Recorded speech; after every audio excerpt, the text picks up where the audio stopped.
Hi everyone, thanks for joining us this afternoon. My name is Michelle Montazeri. We are representing the Digital Signage Federation. Digital Signage Federation is an independent organization aimed at connecting folks within the digital signage space, educating folks that would like to integrate into the digital signage space, and ultimately connect one another. So we appreciate you being here. I am pleased to welcome our guest today. We'll be speaking about from epic fail to holy grail, making the best of bad situations in digital signage. With that, let's get some introductions. Hey guys, my name is Robert Phillips. I'm Director of Business Development at Snap Install. Pleasure to be here. And I am Jonathan Braun, Principal at Braun Consulting. It is absolutely a pleasure to be here. Thank you. Well, thank you both. Appreciate you being here. Let's kick this off. So high level, we're talking about planning to succeed rather than planning to fail in digital signage applications. So what journey do you follow when you kick off a digital signage project? Well, I'll start and give Rob time to collect his thoughts. So I'm pulling for you, buddy. So it's actually a lot more straightforward. I don't want to say simple because simple sounds easy. Something can be straightforward and still be difficult. I find that you have to do a lot of pre-planning, that it's thinking things through, and it's starting with understanding what is your objective, what are you trying to accomplish, because that starts to shape everything else you do. So going through and figuring out who is my audience, what message am I trying to deliver to them to achieve what goal, right? And that then shapes what my message is, shapes my content, and then I can start figuring out the hardware bits. And so those are often the steps that I see people miss. So that's where I always start. And then I find that the other pieces kind of fall into place where, all right, now once I know who I'm reaching, where, at what time, I get a good idea what my screens are going to be. And if I know what my screens are going to be, we have a pretty good idea what my mounting is going to be because we know where we're going and we know what screens we're putting there, right? So that kind of is how I shape my process. Rob? Yeah, Jonathan, you nailed it. I would really say just getting involved as early as possible in the project. Since initial inception, RFP allows time to plan, ask the right questions, understand the every partner involved and really their end goal. What is the mission here to accomplish? Asking the right questions, ensuring that we all have a clear scope and understanding of what's to come. So you both mentioned a couple overlapping topics about key points, so communication, ensuring that you're in early. Let's talk about some of the missteps. So where do we often see failure, and what points within the process? And when we can dive kind of into each of those in the process. But what are the kind of the key areas of red flags that folks should be aware of? Miscommunication, I think, is huge. Lack of alignment, just product delays. Traffic even, anything could come up involved with, the end goal not going as planned, the project not going as planned. Absolutely, yes. And then my pet peeve is content. Is people just don't understand the content strategy. And digital signage without a proper content strategy is either entertainment or pointless, or both, depending. And so it really is knowing what is your message, really having a plan for how that content's going to get built, who's going to build it, how it's going to get built, do you need to outsource that, and then also making sure you're refreshing it often enough. Nothing is worse than the same stale content. Like I was noticing just being here on the show floor, it's been great being at the expo, both at CD and CIX, but the content gets a little stale for those of us standing around watching the same demo over and over again. Change it up for people who are here multiple days. That's a little microcosm of an idea. But yeah, that really is, I think, the number one. I agree about miscommunication, not having all the stakeholders really figuring out what's going on, having clearly articulated and agreed upon objectives, not knowing how you're going to judge if the thing worked. Right. That's a fun one. Okay, you built it. Did you get an ROI? I don't know. Huh? Absolutely. So it's an interesting point. So we talk about the journey that a customer takes within a space, and it sounds like what I'm interpreting you saying is we might plan for content on day 1, but are we thinking about day 15 and day 30? Are we learning from the customer behavior and then adapting content to fit what the positives and negatives are of the content from day 1? Yeah, exactly, because digital signage is all about relevance, right? It's about hitting, and it's an incredibly potent behavior modification tool, hitting the right person at the right time where you can influence their decision-making process. Well, you gotta have the right message to do that. It's gotta be temporal, it's gotta be relevant. And so that's the biggest strength of digital signage over static, right? It's digital, it's dynamic. Well, okay, if you don't figure out what your message is gonna be, and if you're just doing the same thing over and over again, you pretty much have a static poster. Right. Why did you invest in digital? Good point. Rob, you mentioned miscommunication as one of the biggest points of failure. Stakeholders. So we talk often within the industry about getting buy-in from stakeholders. I guess my first question is, who are the stakeholders? Who are the often missed stakeholders within a project that, you know, if you don't have buy-in early on, you could pretty much kiss the project goodbye, and that could happen on day 200 if you're not careful. Yeah, of course. I mean, stakeholder alignment is crucial in any project, of course. Not just the end customer, but the integration firms involved, the manufacturing partners, the technicians doing the work in the field, and just ensuring that it all comes together, you know, understanding what failure points could be out there, what success looks like, and planning accordingly. Because you don't always know if there's an issue that's going to come awry, and just being able to pivot and solve. And Jonathan, in your experience, you know, are there a list of stakeholders that we can kind of educate the group here today on, you know, often missed? You know, sometimes we talk about marketing, we talk about, you know, I think of, is it the president of the organization that has the, you know, the final say in budgetary rollouts, et cetera? So Yeah. No, always focus on the C-suite. No, not really. The reality is there's a lot of people get missed. And actually, I'm going to call shame on you, Rob. You missed an important one, the operations people. Because when you're going in, you're installing stuff at the actual physical location, the facilities people, the operations people should be involved, right?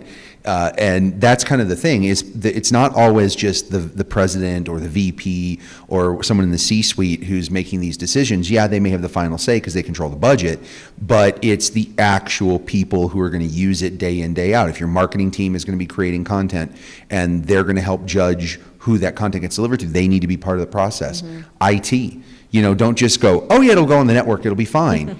That's silly. It's why I've started to see a trend in like bring your own network, where integrators will start installing, you know, they'll pick their favorite brand, they'll install a network of some sort rather than deal with on-site IT. That's not bad, but why? Right. You know, go through and talk with these people. Make sure that you've kind of hit everyone, and it needs to be everyone who's truly involved in that decision-making process or who's going to use it. I've turned down digital signage projects because the president said, I have the final say, and I'll go, then I'm not interested, because you've got all these other people that are going to use it every day, and you're not letting them be part of any of the evaluation. No, thank you. it's a good point, and I think, you know, both of you have played in both AV, traditional AV applications and digital signage. How does it differ? Because it seems to be a sticky point in digital signage, particularly, is getting stakeholder buy-in versus AV. Is it different budgets that it's coming out of? Is it the fact that it's there's a SaaS behind it, and so they've got a recurring expense that they haven't considered? What is the reason that it differs so much from AV in your?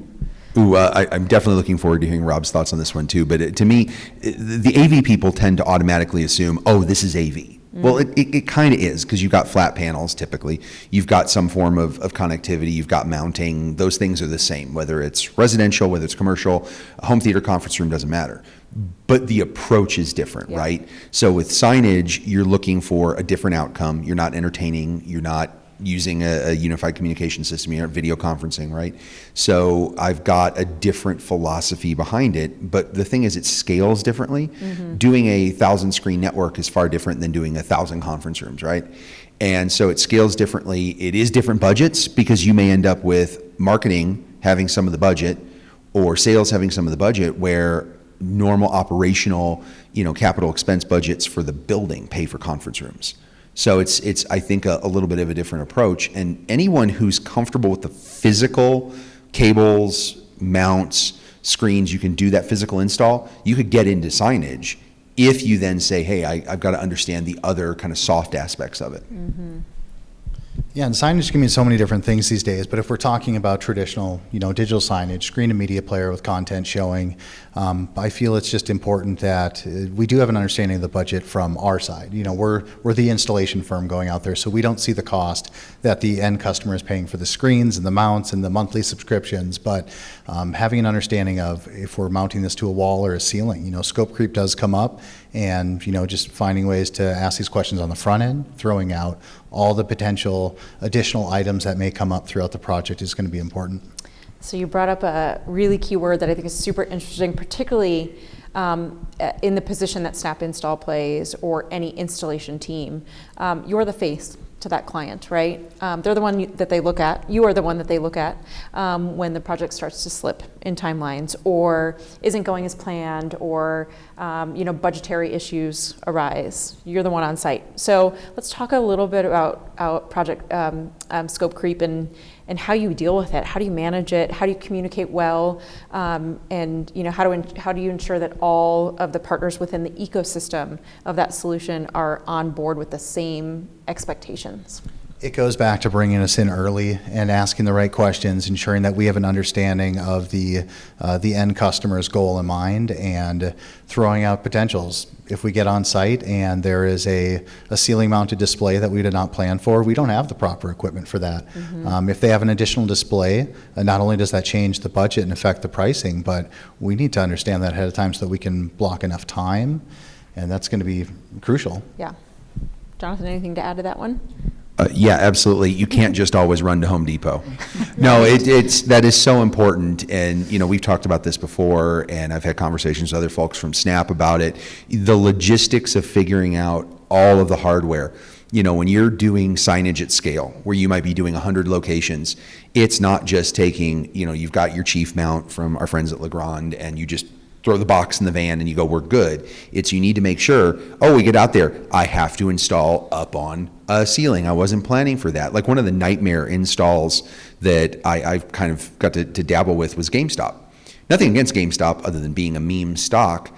They have the most ridiculous retail environments because they just take whatever they can get cheap. Mm-hmm. So there is no consistency. So in some stores it's ceiling, some stores it's wall, some stores it's on a floor stand and a pedestal, some stores it's a 75-inch or multiple screens, some stores it's one. And so there had to be a physical site survey for every single store to figure out, which is why it never really happened. Right. Because there had to be a physical site survey to figure out what you need, and kitting out all that hardware. So Rob is 150% correct. I mean, he's the expert on installation, he should be, but you need to know exactly what's going up there, and you've got to plan for it, because you can't always just sort that odd bolt or that part, or, we'll go bang some 2x4 up on the wall. Yeah, that looks professional. Don't do that. Yeah. And no drywall anchors. Well, and I would assume to that point that site surveys can be very costly, they're time consuming, and it's probably not something that's often budgeted from day one. So, client is talking about, this is my budget, they're thinking about the technology. They're not thinking about the planning and preparation in order to apply the correct technology, right? And I feel like as manufacturers and partners in the ecosystem, that's where we often get stuck. Is we learn when we get on site, and now we're, Not too late, but a little too late. Yeah, a little too late. Okay. Interesting topic that I think we can dive in a little bit more to, but I want to pivot a little bit and talk about technology challenges. So we've talked about going on site. Often you're showing up and you don't have the right hardware. But what about technological issues? There are old buildings, there are instances where there's lack of Wi-Fi or cellular in the space, and so how are we actually running the content? How do we plan for those considerations so that we can cover the gamut? Is that an impossible ask? It's a challenging ask, Okay. But it is not impossible. Okay. So you hit the most important part, Michelle, which is from a technology standpoint, you rarely run into this situation, folks, where it's just, I got the wrong screen. If you're using a mainstream brand, mm-hmm. does not matter, you're going to be fine, right. Okay? So that's all right. There could be issues with, I've got the wrong software for my application because the CMS is far more important, the actual content management system is far more important than the screen vendor, but let's set those things aside. Network, that's a really, really critical one. Like I said earlier, don't assume, because you should be checking, and that may be doing a wireless assessment. And I know that's another thing that's rarely budgeted for. That can be very expensive. But at the very least, get yourself a Wi-Fi analyzer app and check out where you're going to be installing. Make sure that you've got enough reception. You know, we won't even get into, are the access points properly sized? If you're at that level where that's a concern, you're doing big projects and good for you. So that's a really, really important one. You could get into, like, is the screen large enough for the situation? That might be an aspect, but I really think the most critical one to avoid is the networking issue. And also make sure the firewalls are set up right. There's nothing worse than getting the darn thing installed. You go to light up the media player and it goes, not connected. And then you spend an hour scratching your head going, well, why isn't it plug, unplug, plug? It's got network, it's got an IP address, what gives? Yeah, the firewall wasn't set up right. And every system is going to be a little different. Rob? You brought up surveys earlier, Michelle, and this is huge for, for any project, is if we're able to get in there ahead of time. I mean, you're still going to run across challenges on most projects, but getting in there, surveying, Jonathan mentioned the network, you can have a beautiful display with great content, but it may not work if you don't have the cellular on there, the network on there connected. And so being able to get in there, test the network with an app, like you mentioned, that's going to be important. Yeah. And I assume, in those early conversations about objective, these topics do come up. You get the right stakeholders in the room. You've got the IT folks in the room. They understand what some of the challenges may be. But when you're talking about scale and it's 10,000 sites, that's where it gets a little bit more challenging. So tips and tricks for, I'm not going to be able to do site surveys for all of these, and I'm sure there are instances where that happens. How do you prep for that? What steps can you take to at least reduce some of the challenges? Ensuring that the communication is there with the site and that they understand what we're going to be looking for. The questions we would ask if we were to perform a survey, working with our partners and other stakeholders involved, just to ensure that we're set before we're on site and the clock's ticking. That's going to be pretty important for us. Okay, that makes sense. Also want to bring up, if we can, if we're talking 10,000 sites or even 100 plus sites, we want to do a pilot. That's going to save a lot of time in the end, getting in there, testing everything out. It'd probably be a VIP site, and so getting in there, spending a little extra time with that location, just to ensure everything's working for the next batch of locations that come about. An amazing point.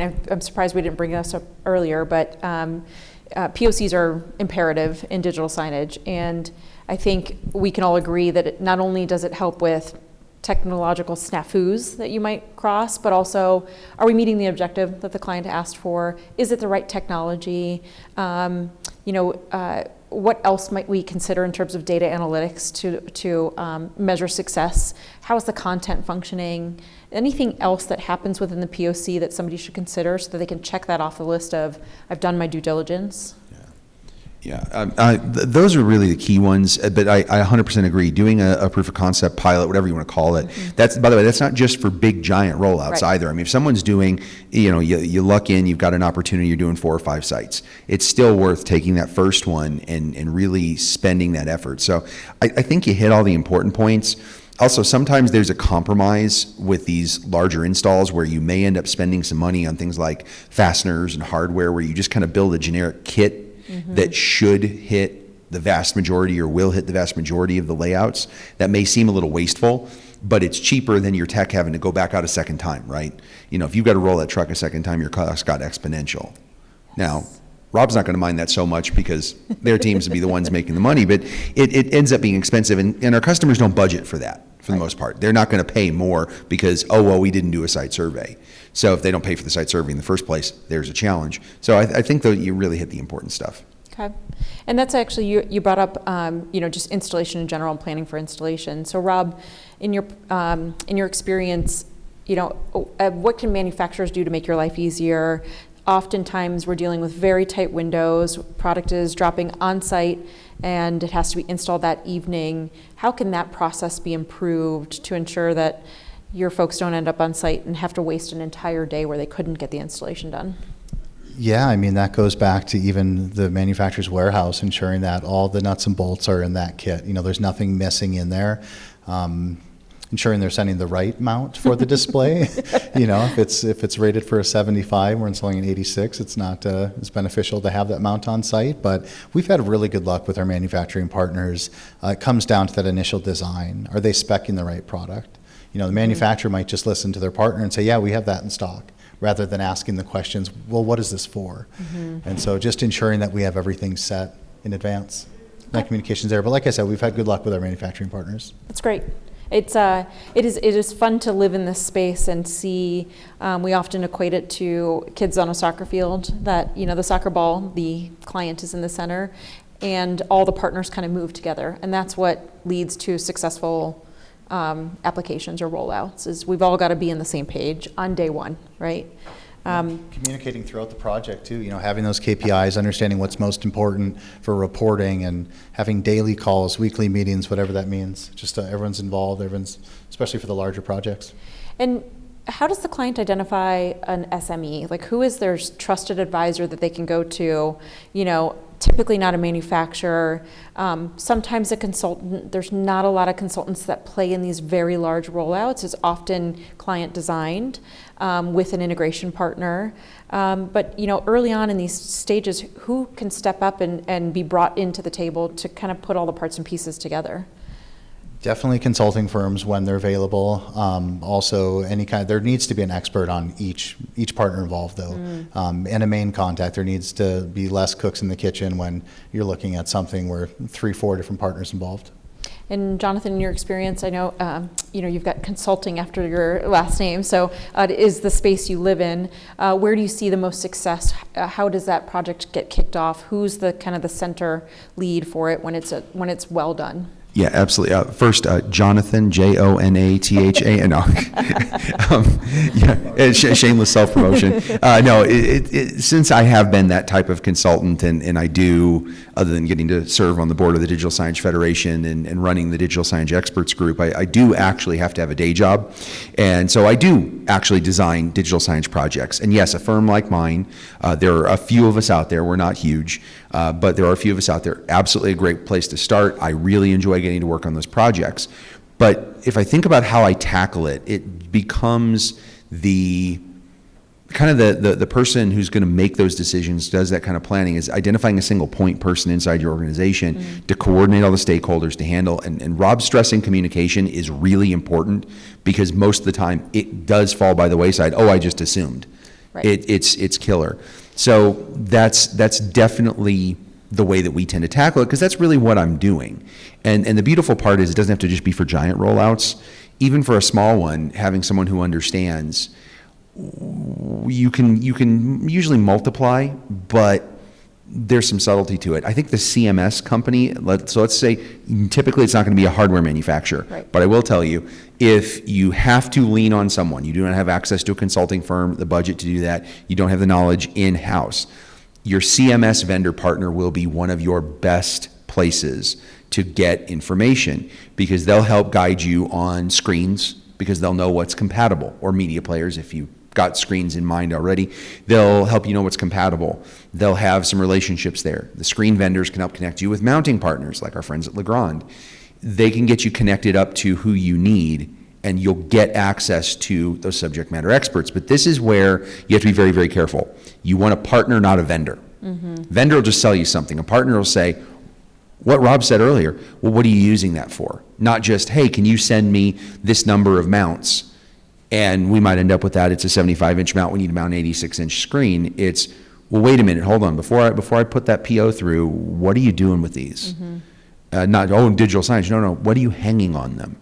Because let's verify things. And that's the kind of partner you want, who's willing to ask questions, work with you. And not every manufacturer does that well. So those are kind of the things I think about, and it is doable. Every one of you can do this.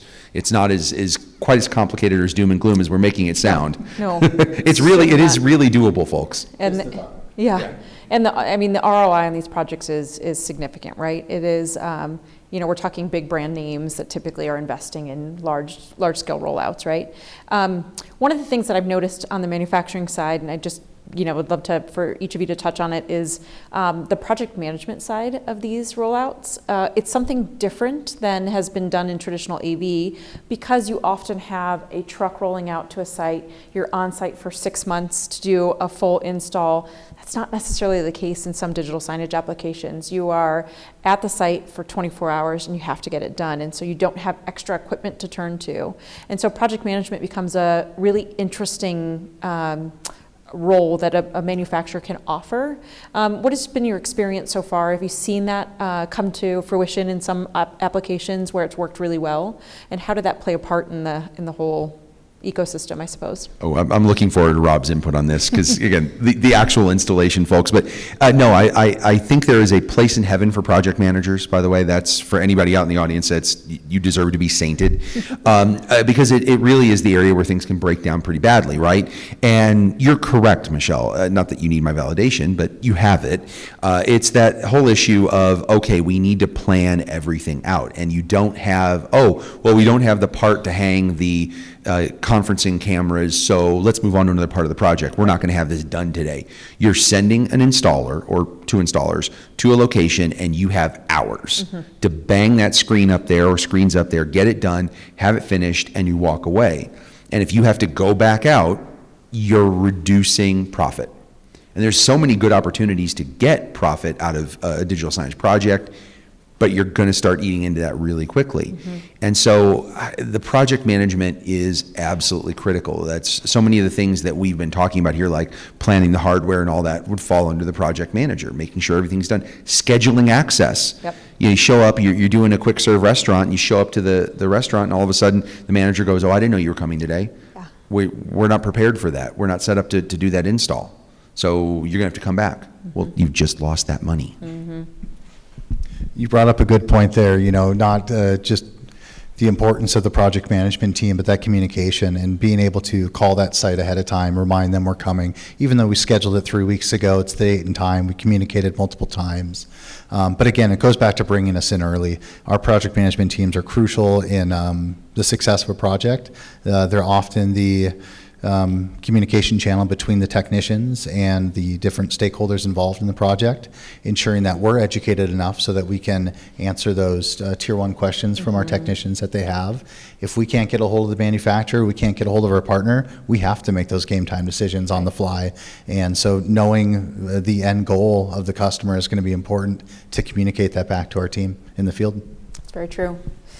So we're dancing around a topic that often comes up in this space. In digital signage applications, we're talking, we've talked about hundreds of locations, we've talked about thousands of locations. Service and maintenance is a massive issue, or potential issue, I should say. How do you plan for serviceability? Downtime in a QSR, for example, is just not an option. And this could be content or it could be hardware. How do you plan for that? Well, having those KPIs in place, having that reoccurring preventative maintenance, if we can go out to site, is going to be important. Setting up a specific SLA with our partners so that we can go visit these locations on the fly. We love it when we can go out and check out our installations afterwards, even if it's just at the local burger joint and we're there, ironically, still seeing that everything's up and running and doing its part. Okay. Jonathan, what are your thoughts? Nerd warning here, guys. Sorry. So I think that Rob is absolutely correct as usual, but there is a hardware aspect and software aspect, even content planning aspect. So the great example, QSR, quick serve restaurant, right? Menu board goes down, that's absolutely lost revenue. That's a serious issue, especially during lunch rush. So there's a couple of different approaches that I've found. Hot spares, it's not a popular topic because most end users don't want to pay for that, right? But if you have a spare media player or you have a spare screen, depending on how complex it is to swap them, that could be something that could be done. Just the simple act. This is why the whole trend of putting media players in screens, I warned you I was getting nerdy. The whole trend of putting media players in screens, all the big screen vendors will tell you that's the best thing ever. Until the very first time you've got a McDonald's franchisee and the menu fails because the media player and the screen died and they can't just reboot it. They can't just walk back to an equipment rack and unplug a media player and plug a spare in, which for a couple $100 to have a spare media player, it's worth it. Makes it so much easier. And just being able to swap that out. Even having things like fail safes. A good CMS can have failover functionality, where one screen goes dark, another screen can take over its function if that other screen is less critical content. Like that, if we got a typical menu board, 3 screens. Menu, ads, menu. Right. That center screen's optional. The menus aren't. So if menu 1 on the left fails, that center screen detects that and flips over to the menu content. So those types of things, they're technical, they must be planned for, but they help reinforce Rob's point, where there's operational things you can do up front to plan for that. And always, by the way, always plan for some amount of failures. I don't care what any manufacturer tells you, no matter how good they claim they are, even the best ones are going to have a 5 to 6% failure rate on screens. So be prepared for some form of having to troubleshoot. There's nothing worse. I had an acquaintance of mine, they are with an integrator, but they showed me a photo, and it was a McDonald's drive-through. Beautiful screen. Vendor will remain nameless. I'm not calling shade out on anybody today, but there was this beautiful outdoor screen in a lovely enclosure. Looked fantastic, and it was not functional. And so they had a menu on an easel board sitting in front of it at the drive-through. And not to riff on the topic of our session today, but epic fail. Yeah. Not dynamic. Not dynamic, not effective, and frankly, you couldn't read it from the car either. So, how good did that do? When I think, sorry, Rob, go ahead. I just wanted to add, you mentioned having even a spare player. That's important, and it just made me think of having a spare network as well, cellular backup, depending on how important this device is. If it's an ATM at a crowded music festival, you need that thing working. So possibly having some kind of backup cellular, that's going to be important as well. Really good point. Then also, it may take us out of business one day, but remote power is very important for those quick power cycles that are oh so famous. I was going to actually bring that up, selfishly, but remote power management does reduce the amount of trucks you have to put on the road. It does. But even preventative sensors, right? So let's get sensors in place that can tell us when a display is potentially going to run too hot, and we need to plan for it to fail in the next 12 hours, right? So now we've at least have some insights that we can drive decisions to, instead of it failed and now we need to rush to fix it, right? So don't worry, there'll still be plenty of serviceability. No, it's important to have that ability It to is. see these metrics on your screen and your hardware. Yep. And so if you have the ability to utilize equipment that has that, you're in a much better place without it. Yeah, and Jonathan, you said it, you just have to plan for failure. So in those early discussions, is this built into your budget? And if it's not, we've got to make room for it, right? Yeah, absolutely. And the other thing I will say, I'm going to build on that comment, and I want to address this because this is something that, the rare times the CI channel was ahead of a lot of us in the commercial industry. True. With understanding, with tools for detecting failures and things like that, because if you can reboot your customer's home theater and get it working without having to go on site, you can sell them a service contract, and that's highly profitable. I'm seeing some nods in the audience. Yeah, that's fair enough. But the reality is, we've got some of those tools, and that should help shape your display vendor choice. And I'm not trying to give commercials. There are a few companies that do proper device management, and there's not many of them. This is why you need to use a proper commercial display for whole nother topic. We should have done that one. I'm not getting on that soapbox, folks. I promise I'm going to remain comfortably seated. But Samsung, LG, Sony, Philips, they're 4 vendors, and they have built-in device management platforms in their displays, leveraging their system on chip, that can give you those metrics. And you might laugh and say, oh, great, he's part of big LCD. No, I'm not, I swear. I do work for some of those companies, several of those companies. But the reality is, I don't care which one of them you like, they all have that as an option, and that's how you can get that information. And do not sell yourself short. And going to your customer and saying, okay, this is going to cost you $120 a year, per screen to license this software. But if I save you one truck roll, you've saved more money than that. Right. Even if it was a simple reboot, right? So I cannot understate how important that is. So we're dancing around the topic of, I've used that twice now, but we're dancing around the topic of metrics, which is a bit of a buzzword in digital signage right now, is how do I measure the return of my investment, right? Over and over and over, because I have this monthly fee that I'm paying. How do I ensure that that monthly fee is towards a beneficial technology? So what types of metrics and evaluation methods have you seen put in place to help reduce failures?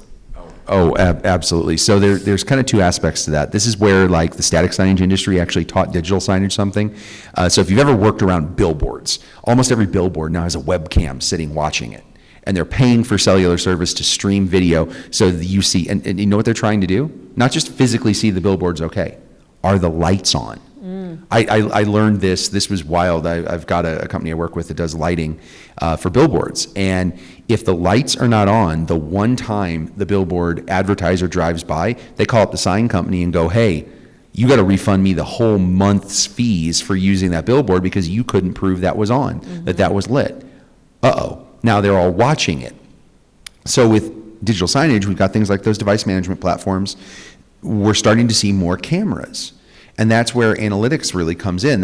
You're right, that's a huge buzzword. Mm-hmm. And what do I need that for? Well, the sign needs to watch you. Yes, you. Explicitly you. No. It's one of those things where we're trying to see what traffic there is. Right. So if I know my sign is in the right place because I've got a camera there and it's watching traffic flow, or it's watching the reactions, we're to the point where we can do estimated emotional reaction based on camera views of the audience, where you can kind of get a reasonable estimate of their mood. That's creepy, by the way. Yeah. But we can do that, and seeing where your eyes are looking. And so we can start seeing, is that reaching the right audience? Because we can get demographic information from video, age, gender, race, things like that, emotional response, where you're making eye contact. And so you put all that together, and now, yeah, the digital sign is watching you while you're watching it, but you know how effective that is. And think about all the other data we have, right? Sales data. They know what you bought. So in a store, if I'm watching you see the sign and then you go and you make a purchase, I can correlate. And now that's helping avoid failure in terms of, we know that our signage is being effective. We know our content. Back to the thing I brought up at the beginning. Mm-hmm. It comes full circle. But it's the content's effective. The sign's in the right spot. It's big enough. And our message is resonating. Well, that's validation for you. And then you can connect that with sales data or not. It could be about reducing perceived wait time. It could be about entertaining or informing your employees, Yeah. So. You made me think of an error actually that was done in content at a QSR. We talk a lot about quick serve restaurants. Happens to be one of the areas that's exploding in digital signage lately. But there was an error in a client's content, and their milkshake was listed as a penny for a period of time, and the sales absolutely exploded. And it was identified through the analytics on that display, and they were like, something's going on here. Why are we selling thousands of milkshakes? We normally don't sell them. Yeah. And they found the error and lost X dollar in revenue because of it, right? So, and they were able to fix it, as quickly as possible, rather than 24 hours later, somebody saying, I don't think that's accurate, on our menu board. So even related to content, analytics can play a part in revenue and profit as well. So. Anything else to add there, Rob? I mean, the KPIs and metrics that we're looking for are just a bit different, but we're looking to make sure that all products on site, more than a site survey, a site readiness visit. We went there, we took the measurements, the photos needed, we tested the signal strength of the internet, and now we have to return to make sure the product is actually on site. I don't know how many times we've called the site to say, have you received it? Tracking shows it was delivered yesterday, signed by Bob. Well, we don't have a Bob here, or we don't see the box, or they'll say they do see it, and we'll get to site and it wasn't the right box. So being able to get out there for a quick site readiness visit, make sure everything's done, construction did what they said they were going to do, power and data's in place, and we're ready to go. So checking those metrics are important to us. So I'm going to throw you for a loop here, and feel free to just pass on this if it's not your wheelhouse, but can AI play a part in the site survey space, in ensuring we have the right product on site, in identifying issues, in seeing a space virtually? Do you see that happening in the future? I do. I mean, we install some AI today, and we're utilizing some AI within our organization, more so on who's the best tech for this opportunity and are they available. Still need the human involved there to cross-reference everything. So, we know who we're sending to site, but yeah. Any thoughts there, Jonathan? You had to bring up AI because it has to be in every presentation.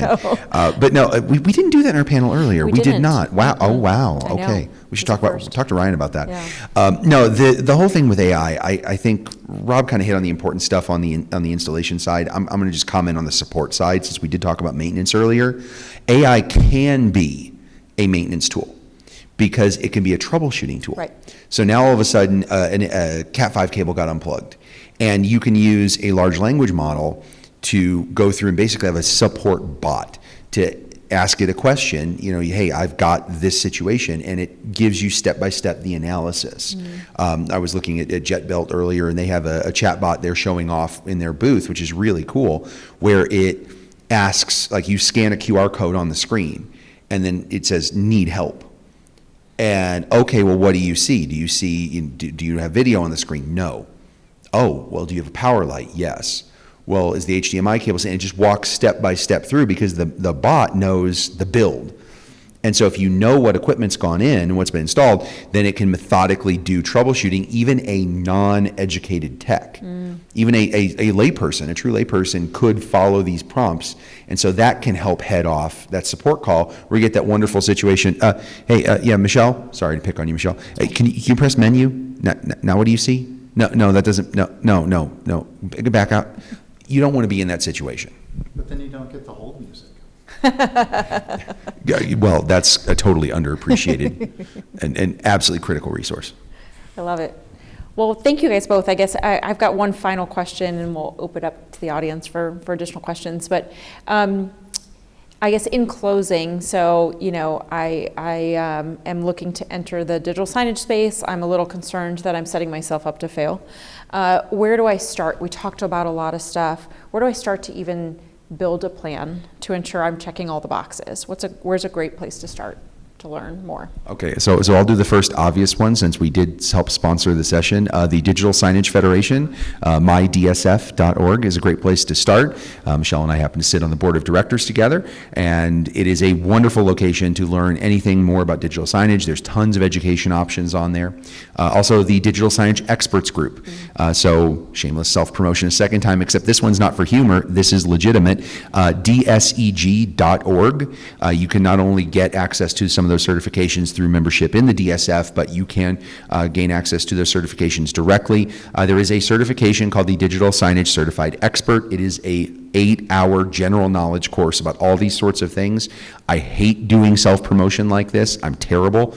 I'm a really good business owner, but that honestly is a great place. Also, since we are here, I have to give a shout out to our friends at Commercial Integrator. Their publication, it's free, sign up for it, but they're a great opportunity. And then our friends at Rave also are another really fantastic resource for thought leadership, for information, for education in the space. So those are my key ones, and I do write for a few of those, so I might be a bit biased, but those are my key ones. Non-biased, I completely agree. There's so many different outlets out there and channels to self-educate yourself. It's crucial. When I first joined the industry 10 years ago, that's the method I had to take. Was really just dive into the CD channel, CIX, some of the other organizations, and really understand what's out there. Find a mentor in the space, ask the right questions, come to these conferences, come to these panels and these sessions, and just learn as much as you can take in. There's a really lot of information out there. Absolutely, and I love the idea of a mentor. I think that's something we don't often think about, and it just kind of happens naturally, but what a great way to learn from those who have been doing this for 20, 30 years, living in this space, and ultimately learn what not to do, right? Because they've been through all the failures that we've talked about. So with that, we'll open it up for questions. Does anyone have any questions for us? Yeah, I have a question. Yes. Out of all of the topics discussed today, which one would you say is the most important to not overlook to ensure that you don't have an epic fail while doing a design install on site? If I had to choose, I would say the proper time to plan. Just really address with all the stakeholders, have that alignment in place, discuss any potential fail point that could happen, and really the end goal. Ditto. I'm not dropping the mic. I work in AV. That's not happening.